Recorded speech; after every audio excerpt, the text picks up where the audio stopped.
Welcome to Our Girl Relationships. We talk about the problems people face in their day-to-day lives. Let's start with the video. So, I've been living with my fiance for about 2 years now, and I'm very familiar with his family. I've even met some of his extended family last Christmas, and it's pretty much given at this point that I'm like a family member.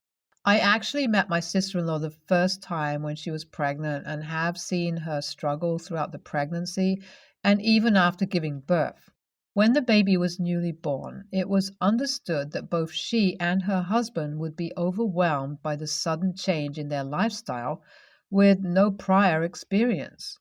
So our whole family usually went over to help them out. That includes me and my fiance too. We took turns checking on them and even run some errands for them. Until the baby was 6 months old and a little quieter, we made sure they both got at least some nights off from the constant caretaking of their child. Sometimes my mother in law, or sometimes me and my fiance, would go over and stay the night in the guest room. Actually, it was all possible then as I was working at a lower position at work and didn't have the kind of responsibility I have now. I was able to leave early from work without any major consequences and even take days off without any prior notice. But now that I'm leading a whole team, I have to report a day or two prior if I want to take the time off, as they need to assign a new lead for that team. The company I work for is a small scale business and they don't have enough people that they can appoint someone to take care of these things on short notice. And I can't even leave early until I'm sure that each member has submitted the target for the day, as we work on a very tight schedule, and one missed day could end up wrecking the entire month's work. That would lead to our clients pulling out, and we might not even get paid if the work isn't submitted within the time period. This actually happened once last year, and since then the rules were made more strict. So when my sister-in-law asked me to babysit for an entire day, suddenly, I had no choice but to turn her down. I told her that it's not because I don't sympathize with her situation, but because if I try to take leave on such short notice, they'll penalize me and take a cut out of my salary. The working conditions of my job sound horrible, but I absolutely love the work I do. So when my sister-in-law insulted my job, I told her if she's that desperate, she should pay me for the day and I'd happily babysit. I didn't even mean it, but when she took offense to my asking her to pay me, she said that I'm basically family and she always treated me like a sister, but now I'm showing my true colors. She said I'm just a gold digger in the end who wants nothing but money, which, by the way, made zero sense because, as far as I knew, asking to be paid for the work you're doing is far from being a gold digger. Either way, the situation escalated, and I told her that even if I was joking before, I wouldn't babysit for her unless she pays me now. In the end, she turned back and found someone else to help her out, but the damage was done. Our relationship hadn't been the same since then. So that was months ago, and since then, I've been busy with my wedding preparations. There wasn't that much to do since we've decided on a very small scale ceremony. Only our parents, siblings, and very close friends were invited. Obviously, sister-in-law, living only 10 minutes away, got an invitation. Whatever awkwardness there was between us was overshadowed by the relationship my husband had with his sister. I didn't really mind inviting her since I thought that babysitting wasn't that big of a deal. If only I had known how wrong I was, I wouldn't have ever let her set foot in my house. My fiance and I decided to fit a canopy in our backyard, which wasn't small by any feat. We made an aisle there and asked the florist to supply us with pre-potted flowers that we could ground on the sides of the aisle. There were hardly 20 guests in total that were coming, so it wasn't going to be very crowded, and everyone could fit there. People who were in charge of decorating the backyard were also going to convert the whole space after the vows into an open area for dancing, while an open bar and food area will be set up in the corner. The whole thing fit in our budget and would have been very romantic if my sister-in-law had not decided to take revenge. She took her chance when she saw no one was home and used the lawnmower to destroy the aisle that we spent more than a month setting up. She also dug up the ground at random places and then lied to me, blaming it all on my dog. But I'm not dumb enough to believe her lies because my dog has been trained to not dig the ground, and even if he had a habit of doing that, the clear marks of a spade being used were proof enough that she did it. When I pointed it out, she said, I can believe whatever I want, but it wouldn't change the fact that my wedding is in less than 24 hours and I'm out of a place where I can have the wedding. It made me so furious that I kicked her out of my house and called my fiancé. He rushed over to the house to take stock of the damage, but no matter how fast he came or how much he stared at it, there was no saving the aisle that was supposed to be made of only slightly trimmed grass with flowers lined at the edges. Even if we filled up the holes, the ground would be uneven and there's a very high chance people might end up tripping. We cannot have a wedding there, so we ended up postponing the wedding until we found another place to have it. But I'm still angry at sister-in-law and want to teach her a lesson. She thinks she's entitled enough to get free help from her family members just because they are related and that she could walk all over me without any consequences. No way will I let that happen, and that's why I'm thinking of ruining her life by telling her secrets to her husband. But the problem is that if I reveal what I know, there's a very good chance that their marriage might end, and I don't want to be the cause of any problems between them. I've seen things during my time when I actually babysat for her and have kept potentially life-threatening secrets to myself. Not even my fiancé knows about them. Am I an a-hole for thinking like this? Is revenge well deserved here, or should I let this one slide too? Or should I do something that wouldn't affect her entire family as well? So I did it. I wanted my sister-in-law to pay for being an entitled brat and thinking she wouldn't suffer even if she ruins other people's lives. She should have learned a long time ago that if I can be nice, I can also be a bad enemy. But her loss, I guess. So this happened after a year after she gave birth. She was very exhausted and always felt like she wasn't enough anymore. Some of it started after postpartum depression, but she felt self-conscious about the changes her body went through during the pregnancy. She even voiced a concern to me that she doesn't feel like brother-in-law loves her anymore and she needs to work on herself again to maintain her appearance. I told her to rejoin the gym since she's been in the clear to do some heavy lifting for some time now. She ended up taking my advice and joined the gym, and my fiancé, brother-in-law, and I took turns babysitting the child while she went to the gym. It was my turn to babysit when I caught a guy dropping her off from the gym. I didn't think much of it because it's natural to make friends everywhere you go.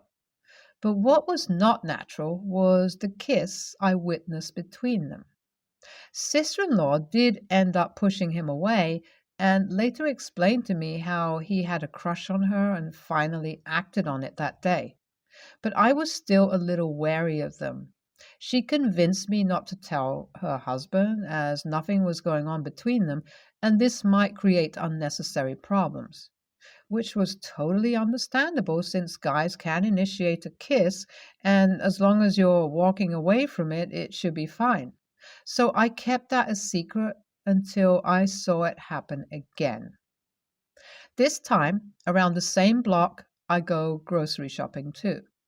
That was the curse of living so near to each other. Unexpected run-ins are common, and I didn't want to believe it, but it was clear that sister-in-law was also kissing him back. I confronted her about it that time, and she told me to forgive her this once and that she had lost her mind. I asked her to break it off and even kept an eye on her to see if she's sticking to her promise of never cheating again. But what she did at the wedding was a step too far, and I finally told brother-in-law about her cheating scandal to teach her not to mess with the wrong people. Some might call me an a-hole here, but I did what I had to do. She was in the wrong, and I would have supported her remorse journey if only she wasn't a shitty person. My husband and I are having fights of our own. I didn't think we'd start fighting so soon after getting married, but here we are. Not even 3 weeks since we took the vow, and he's already arguing with me because sister-in-law told him I'm the root of all the problems she's having with her husband. So I told my husband the actual truth about what sister-in-law did, and he's blaming me for it. He said that I should have never weaponized something so sensitive and that I'm an a-hole for using people's feelings to hurt them. I don't know what to make of it because I still think sister-in-law had it coming, and now there's something else I have to deal with because of her. My sister-in-law got divorced. It's been about 5 months since I last updated, but honestly, between trying to keep my marriage safe and focusing on work, I barely had time to update all of you. Everything also happened very fast as brother-in-law was not willing to work on their relationship after finding out the truth. He really said that he doesn't need a cheating wife and walked out. Now, the divorce is finalized and my sister-in-law is taking care of the baby on the weekdays, while brother-in-law gets to have the baby on the weekends. I do feel a little bad because the baby is suffering in all of this, but nothing can change what has already happened. NTA, not the a-hole for wanting to teach sister-in-law a lesson, but you'll be the a-hole if you destroy a marriage for something sister-in-law did to you, because it will affect your brother-in-law and a baby too. EAH. What even is going on here? You ruin your sister-in-law's life, and in the process, brother-in-law and that innocent child suffers. And that sister-in-law is taking petty revenge months later just to satisfy her ego? You all are the a-holes here and deserve each other. I, 22, female, was adopted by my parents, 73 male and 70 female, when I was very little. In 2007, my adoptive brother, 50 male, and his wife, 50s female, had a son, now 15 male. As soon as my nephew was old enough to start school, my mom retired so that she could stay home to babysit him. Recently, my mom asked me if I thought she was a bad mom because we didn't get along when I was growing up, but I was super close to my dad. I told her she was a good grandmother to my nephew, but not a good mom to me. She got very upset and said that I should be more grateful for her and that I was a horrible child for saying she wasn't good to me. I told her that she very clearly favored him and made me feel unloved most of my teenage years. Here are some of the main things that made me feel my mom favored him. If there was something in the house my nephew wanted, even if it belonged to me, he got it. This included toys, bikes, etc. I was constantly in trouble for not eating all my food. I am autistic and have aversions to most foods, so I was pegged as a picky eater. But he would fill a huge Tupperware with cereal and milk, but only eat about quarter every single day. He'd leave it on the side table by the couch and head to school.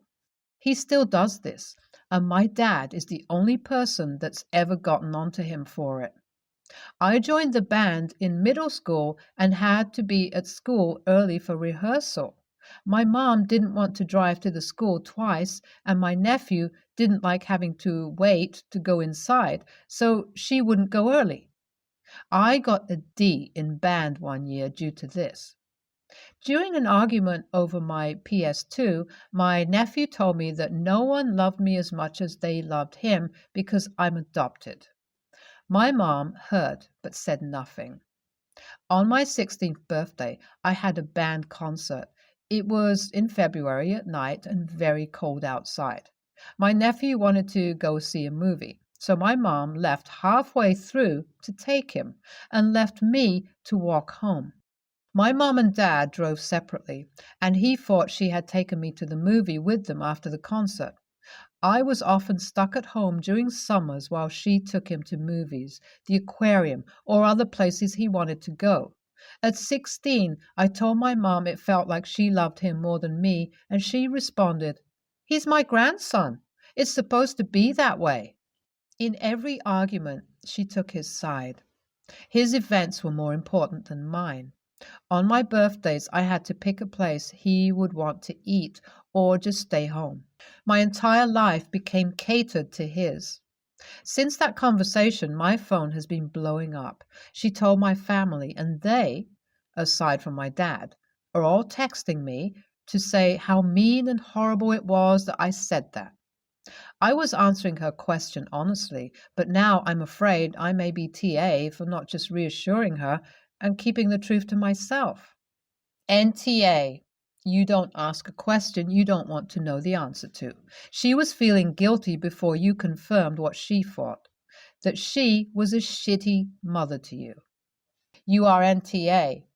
I get why you answered her truthfully, and to be honest, I'm not sure that I would have been able to bite my tongue either. She had very clearly made up her mind about how she is going to treat you, and sadly, that is likely not to change. Your nephew sounds like an entitled prick, but that is also the way he was raised. I do think you knew what your answer would cause and that you honestly would not do anything good for yourself there.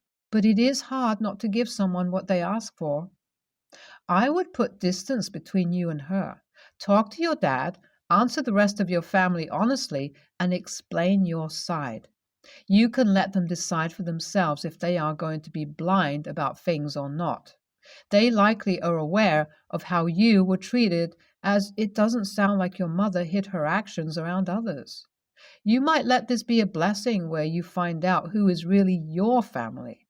It might only be your dad, and even if he might be pushed away from you by your mother, if this is the case, do what others do and make your own family with people who care. They are out there, and you are worth it. I'm a sophomore in college, and I've been fortunate enough to have parents that are willing to pay my tuition. Part of my tuition is covered by merit scholarships I earned, but I go to a very expensive liberal arts school and I don't qualify for any need-based aid, so they're still paying upwards of $40,000 a year. This is something they can afford, but it still puts a strain on them.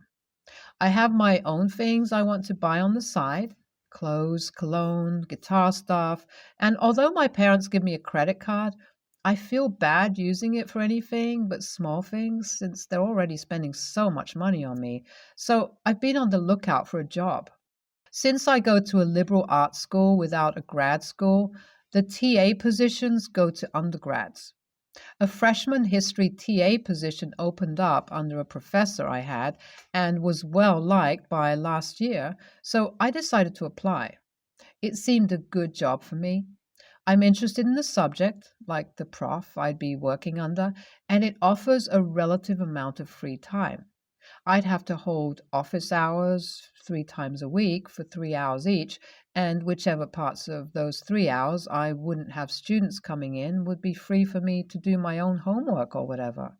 This guy I knew was also applying, except he was paying his tuition entirely with loans since he couldn't afford to pay, and wanted to take this job on as a work study to lower the amount he had to pay as loans afterwards. He asked me not to apply since he knew I didn't need it as much as he did. I did it anyways because I figured let the best person win. It could be either of us or somebody else entirely. He's not entitled to the job just because he needs it more. Anyhow, I did end up getting the job, and this guy called me TA because for me it was a way to have some extra spending money, and for him it was a lot more important. I still don't think he was entitled to the job just because he needed it. We applied among others, and I was chosen. And I see that as a clear-cut ending. AITA? NTA, a real moral dilemma. Your parents might have the money, but you are in school in part to ultimately get a job and become self-sufficient. You need to show you've had jobs on your resume, such as this TA position. You have every right to work, and frankly, any job you get means someone else won't get it. Take this job and change a student's life while you're at it. Be a great TA. There will always be someone who needs what you have. Life is not fair. Volunteer, offer a hand, mentor someone, help those in need, and give to good causes. But you cannot turn away every opportunity in life just because someone else wants or needs it. NTA, as long as you didn't get the job through any kind of nepotism or privilege, then you earned the job. The job is not there to pay for his college, it's to help the kids in the courses do better. So if the college thinks you could do it better than him, then you have nothing to feel guilty about.